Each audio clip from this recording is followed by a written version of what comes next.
It's World Suicide Prevention Day, and it's being observed under the theme, Working Together to Prevent Suicide. According to the World Health Organization, about 1 million people die by suicide each year globally. That's why the Ministry of Health and Wellness wants you to call 888-NEW-LIFE.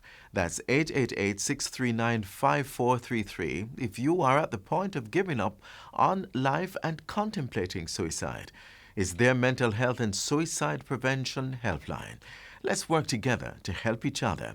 You're watching Jamaica Magazine, and I'm Adrian Atkinson. There's so much more on the other side of this break.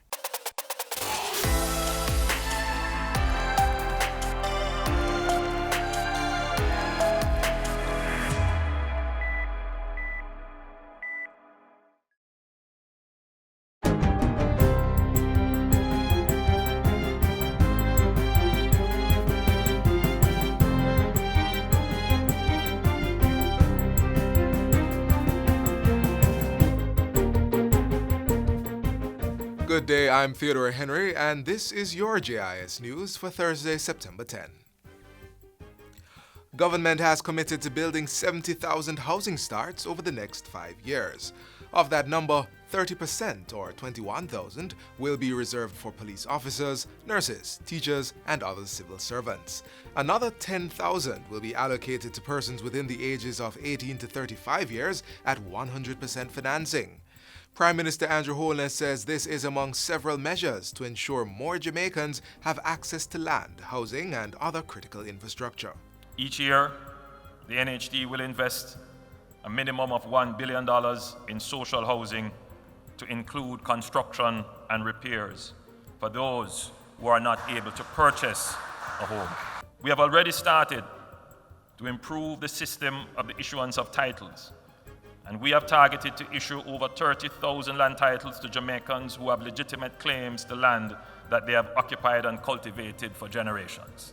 The Prime Minister made the announcement on Monday during his inauguration ceremony at King's House.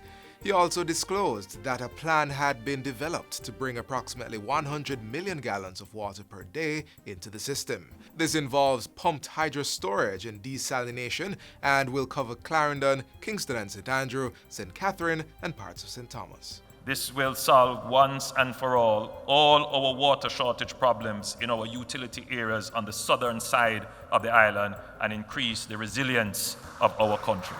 Meanwhile, the new Andrew Holness-led administration is targeting the creation of approximately 150,000 new jobs across various sectors. We will diversify our economy to increase resilience, promote innovation, support youth entrepreneurs, and explore opportunities within the green and blue economies. We will support the development of coding, animation, film, logistics and fulfillment, among other sectors, to create 150,000 new jobs. In addition, the Prime Minister says government will mobilize foreign and domestic investment to improve the delivery of public services and promote innovation while generating employment. We will launch and complete public-private partnerships for water treatment and storage, sewage, garbage collection, and infrastructure development. We will list state-owned enterprises on the stock exchange, as we have been doing, giving Jamaicans the opportunity to own a piece of these assets. This will create wealth, real wealth in Jamaica, and help our economy recover stronger. In the meantime, the Planning Institute of Jamaica, PIOJ, has reported that all sectors of the goods producing and services industries declined significantly over the April to June quarter of the year due to the impact of COVID-19. The preliminary figures were released at a media briefing on Wednesday. It shows an overall decline in the real gross domestic product, GDP, of 18% for the quarter when compared with the same period last year. The hotels and restaurants industry was hit hard and fell by 87.5%. Director General of the PIOJ, Dr. Wayne Henry, says this was due to less visitor arrivals and fewer persons utilizing restaurant services. Among the measures implemented to manage the spread of the COVID-19 was the closure of borders to passenger traffic for 2 of the 3 months during the quarter. This led to a significant fall-off in stopover arrivals by 98.9% to 7,188 visitors. Total visitor expenditure at US $16.2 million was 98.1% lower than that recorded in the corresponding period of 2019. Dr. Henry also indicates that for air transport, departures fell by 97.3% and arrivals by 98%. He says Jamaica's performance is in line with many other countries who have faced similar negative outturns resulting from measures to curtail the spread of COVID-19.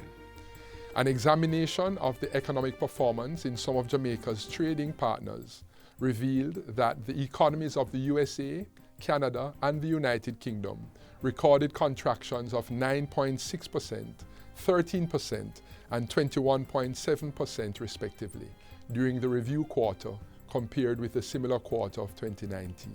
For Jamaica, the PIOJ is projecting that economic contraction will continue for the July to September quarter within the range of 8 to 10% as the country continues to manage the pandemic. Meanwhile, a number of business leaders say they remain optimistic that Jamaica can and will achieve higher levels of macroeconomic stability, fiscal consolidation, and far-reaching sustainable inclusive growth. Their optimism is based on Prime Minister Andrew Holness's announcement of several key undertakings to be pursued by his administration during his inauguration on Monday. President of the Jamaica Employers Federation, JEF, David Wan, says the Prime Minister's signaled change in management style is a positive move that will allow more to be accomplished. According to the JEF president, despite the impact of COVID-19 on Jamaica, the prospects for the country's recovery remain positive in light of government's ongoing efforts to maintain low interest rates that will translate into low lending rates for the productive sector. Meanwhile, President of the Small Business Association of Jamaica, Hugh Johnson, cites the Prime Minister's forthright stance on curbing corruption by public officials as key to the recovery efforts. Also critical, he says, is the $500 million grant earmarked for micro and small community-based businesses and the creation of approximately 150,000 additional jobs. Tourism interests have agreed to continuously review the established safety protocols in order to prevent a breakout of the novel coronavirus within the industry. Chairman of the Tourism Resilient Corridors, John Biles, says the COVID-19 compliant protocols will remain in place until the country and the industry are satisfied that the disease is at a low transmission rate. The protocols were established by the government and entail several measures, such as an attraction or resort must be periodically inspected by health officials in order to first open and to remain in operation. There is a continual effort to monitor the improvements in the science and to improve what the protocols are, as well as to look at if there are any scientific improvements that can help with testing or the improvement of the testing and the cost of testing. Mr. Biles was addressing a JIS think tank at the agency's regional office in St. James recently. More than 100,000 persons have vacationed on the island since the country reopened its borders to international travelers on June 15. And finally, a 12-year-old boy is among the two latest individuals to have succumbed to the novel coronavirus since the outbreak began in Jamaica. In its September 9 update, the Ministry of Health and Wellness said an 80-year-old female was also confirmed to have died from the disease. The total number of deaths now stand at 38, while 4 more deaths in COVID-19 positive individuals are under investigation. At the same time, the country has recorded 114 new confirmed COVID-19 cases, bringing the total cases on record for the island to 3,437. Recoveries increased by 27, with 1,019 persons having been released from care. As the country's infection and morbidity numbers continue to increase, the Health Ministry is urging Jamaicans to take every precaution to avoid COVID-19 infection. Specific infection prevention and control measures to practice include maintaining 6 feet physical distance from others, wearing a mask while out in public, frequently washing hands with soap and water, and strictly adhering to quarantine orders. And that's it for JIS News Today. I'm Theodore Henry. Thanks for watching.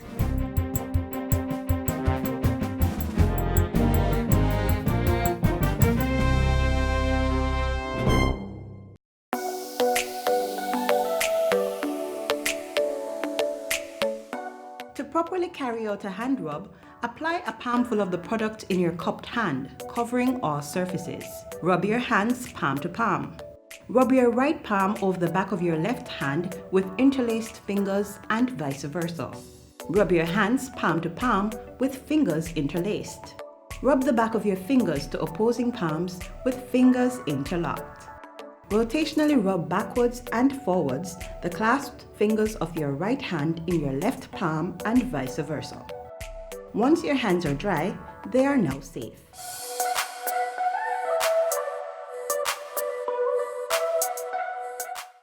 Up next, helping businesses to survive COVID-19.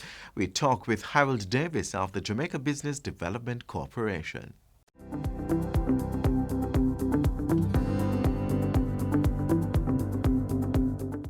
Welcome to Get the Facts, the program that provides you with information on government's policies and initiatives. I'm your host, Enthros Campbell. The global pandemic has undoubtedly caused major disruptions for businesses, and we've seen how some industries have had to shift, develop, and adjust to new practices. But what kind of impact has the pandemic had on businesses in Jamaica? And what must they do in order to thrive post-COVID-19? Well, today we are joined by someone who can help us with those questions and much more. He's Mr. Harold Davis, Deputy Chief Executive Officer at the Jamaica Business Development Corporation, the JBDC. Mr. Davis, welcome to the program. Oh, thank you so much for having me. So good to have you. What has it been like since COVID-19? Talk to us about some of the impacts and what are you seeing with businesses in Jamaica? Well, COVID is a pandemic that we had never seen before. We have never seen before. And we say that it's difficult to build a business model with expecting a COVID. Understand what I'm saying? Is that, yes, you have to build your business model agile enough and understanding the risk profile of the environment and so on. But a pandemic of the magnitude of a COVID is difficult to plan a business strategy for it, because in COVID, what we found was that all of our supply chains were shutting down internationally. All our markets were significantly disrupted. And perhaps most importantly, our consumers, the persons who purchased our products, goods and products, went into crisis mode. So therefore, they only began to purchase essentials. The essential thing. Many persons lost their jobs, as you know. So the consumers themselves, their buying power was significantly decreased. Yes. So as a result of this crisis, we did a survey early April to find out the effects of COVID on our clients, and up to 25% of them had to close their doors because of the impact of COVID.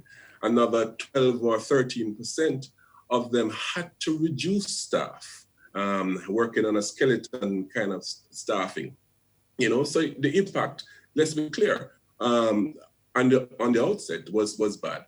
But I want to say as well that it wasn't bad for everybody, because like I mentioned before, our consumers went into crisis mode, so they went into essential purchases mode. So if you're in the business of providing essential service or essential goods, food, small supermarkets, pharmacies, and things of that nature, you saw an uptick in your business practices and business results in the main. If you were in the business of a tech industry and providing your services online from before and providing tech-driven services, you also saw an uptick in your business. You know what I mean? So we would have learned quite a bit from this pandemic. So what are you taking from that as you go into your business processes? Absolutely. No, exactly. And I want you to say work here now, because that's an excellent point.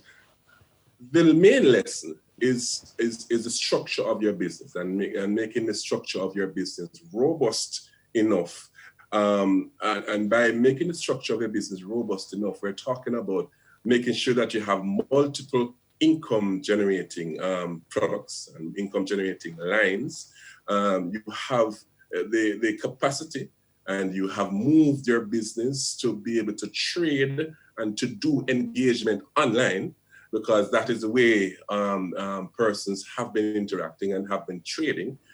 Those are two key lessons. The structure of your business to make it robust enough so that you can pivot, and also to move your businesses and services, your trading, and also your business interactions with your customers and also your other businesses, B2B, online.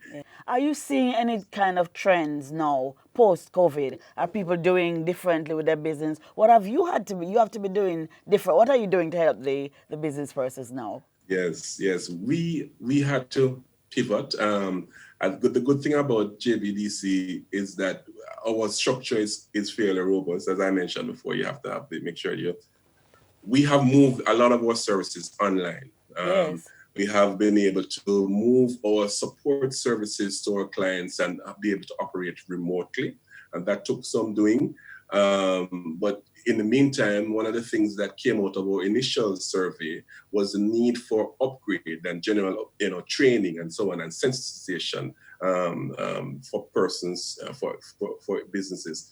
And in the period of 3.5 months, we have done some almost 40 different webinars online. We have had a series called JBDC Virtual Biz Zone that happens every Tuesday. We have an in-concert series for our creative industry entrepreneurs that happens every Thursday. Plus we have a program, what we call the Entrepreneur's Journey, every Friday. So we have had to move a lot of what we would do offline online. Right, based on the protocols, yes? Absolutely. Yes. And that trend we have found, those who have done well as entrepreneurs have done a lot of that. They have, first of all, pivoted, looked at the environment and realized the changes in the needs of their public that they are serving, and pivoted their products and services accordingly. Right. Pivoted the way in which the services get to the clients. Right. So are you reaching enough persons with that online platform? Or all the people you need to reach? I think we can all reach more, to be honest. Yes. But we have reached quite significant. We need to tally those numbers over the period because that would have been a huge number. But on an average, about 80 to 100 persons attend our sessions. Oh, excellent. Excellent. What's next? Oh boy, we don't have time to talk about all of the things. Just one thing. Recently, we launched a craft policy. That's another level of excitement. We're doing some exciting work in the creative industries as well. Another key to Jamaicans' economic progress as well. We're doing a lot of exciting things. I think the future is exciting and bright for entrepreneurship in Jamaica. I believe that now is the time for entrepreneurs to go back to the core of why they became entrepreneurs, this whole innovation spirit and the spirit of taking a chance and doing something in a structured way to move themselves and the country forward. There are several opportunities that are going to come on the table because of this COVID-19. Yes. We just have to be very vigilant and aware of it and go for it. Excellent. Thank you so very much for coming and talking to us today on Get the Facts. Thank you so much. Thank you.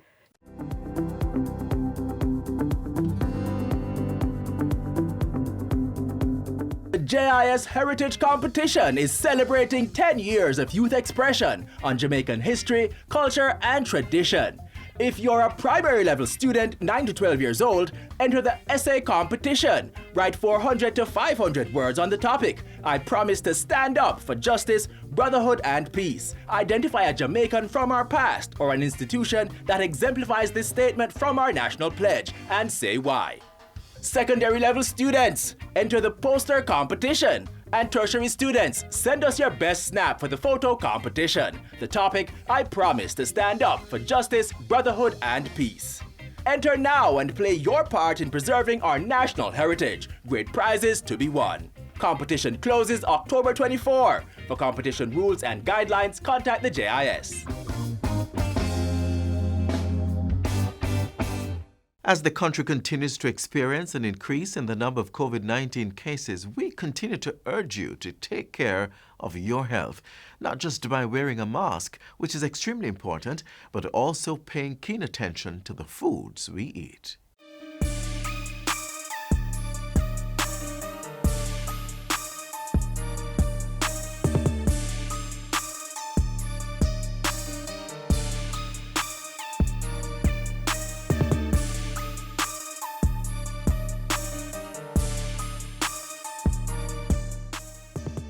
Dangerous strains of bacteria such as E. coli and Salmonella can cause serious health problems when the food we eat become contaminated through improper handling and not being properly cooked. In light of the dangers, there are some important precautionary measures we must observe to protect our health. We have to make sure we know where we're purchasing our food. If it's straight from the farms, if it's from the market, it's from the supermarket, it's from the meat shop. Ensure that it is clean. When you are preparing the food, ensure that you have a separate cutting board for meats, separate cutting board for vegetables, and you're constantly washing your hands. If you're going to eat out, ensure that the environment in which you're going to take your family is one where you can trust that the food is being prepared in a clean environment. We love our street food, and we encourage, as Consumer Protection Agency, we encourage that economic activity. But we're saying you're to take precautions as well. Ensure that your street food are from reputable person that you know you can trust. Check the expiry date on food products before purchasing and check them again before cooking. In food preparation as well, the education is to ensure that you separate the raw from the cooked. You know, the raw and the cooked is a totally different environment. So when you mix the two, that's when you have contamination. That's when you have food poisoning. That's when you have a member of the family who might end up in the hospital because they're either very young or they're elderly or their immune system has been compromised.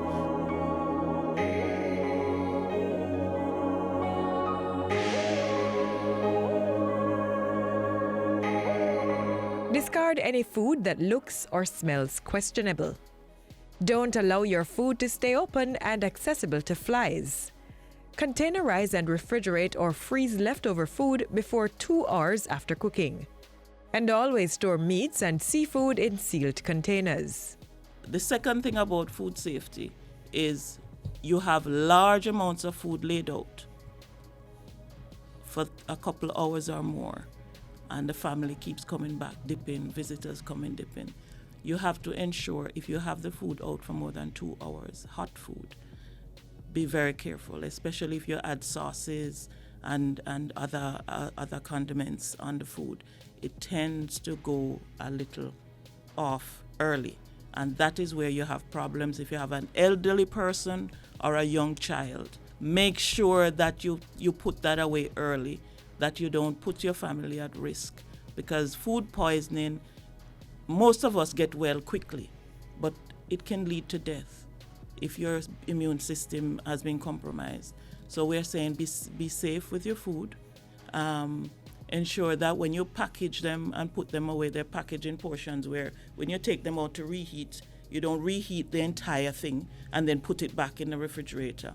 So you apportion it according to what you're going to be using, so you don't increase the risk of food poisoning or any other bacteria entering the food. Ensure meats are cooked thoroughly. Remember, improper food handling can mean the difference between a trip to the emergency room or enjoying a tasty meal.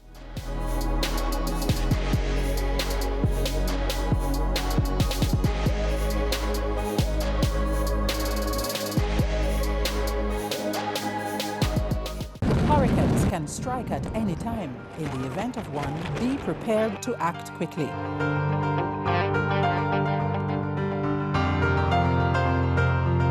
If a hurricane watch or warning has been issued, review your home disaster response plan. Map out likely routes to evacuate if your home is at risk, and confirm with relatives or friends you plan to stay with. Also, confirm the location of the nearest shelter. Check your emergency supplies and restock if necessary.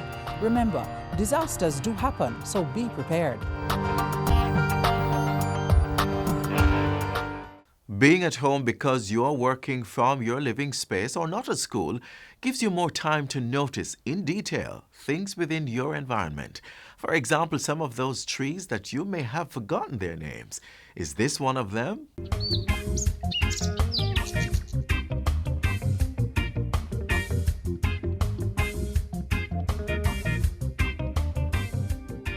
Christopher Columbus saw it here when he came. It means wood of life in Latin. It's world-renowned for its medicinal, ornamental, and industrial properties. But round these parts, it's known as the lignum vitae, the island's national flower. It is a tree that is native to Jamaica, it's native to Cuba, basically the Greater Antilles and parts of Central America. Its native habitat is pretty much dry alluvial type plains. It also grows in well-drained limestone areas. This short, compact tree takes over 100 years to grow up to 30 feet tall. Due to its luminous purple-blue flower, alluring orange-yellow fruit, evergreen foliage, and attractive rounded shape, the tree dots across the Jamaican landscape, shading many houses, streets, and complexes. Since time immemorial, the Lignum vitae has been touted as the most useful tree in the world. It produces a gum, and that gum used to be regarded as highly favored for medicinal uses. Its body, gum, bark, fruit, leaves, and blossom are used to produce medicine. In colonial times, resin from the tree was used as a mild laxative and as a diuretic. The leaves were used as a remedy for respiratory, inflammatory, congestion, and neurological disorders. Its bark eases pain from sprains, strain, rheumatism, and arthritis. And I'm sure many Jamaican homes still ward off flies with its branches. Its most noted feature is the wood. Because it's slow growing, it's very, very dense. And that density and the weight of it gives it a number of industrial uses. That's because the Lignum vitae is infused with an oil which makes it waterproof. It's ranked as the world's densest, hardest, and most durable traded wood. In addition to being used for making exquisite furniture, the Lignum vitae was used to insulate trolley cars for the rail industry. The wood also made the propeller shaft bearings of most ships back in the day. Lignum vitae wood is also ideal for these creations. The Lignum vitae is truly the holy grail of plants.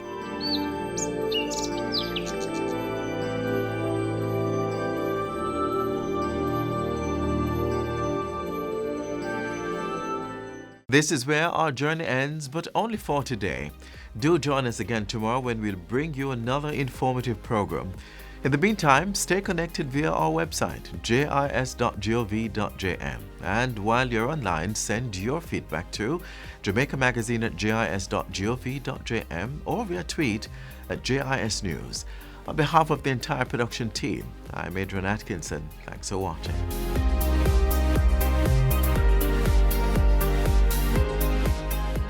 This has been a production of the Jamaica Information Service, the voice of Jamaica.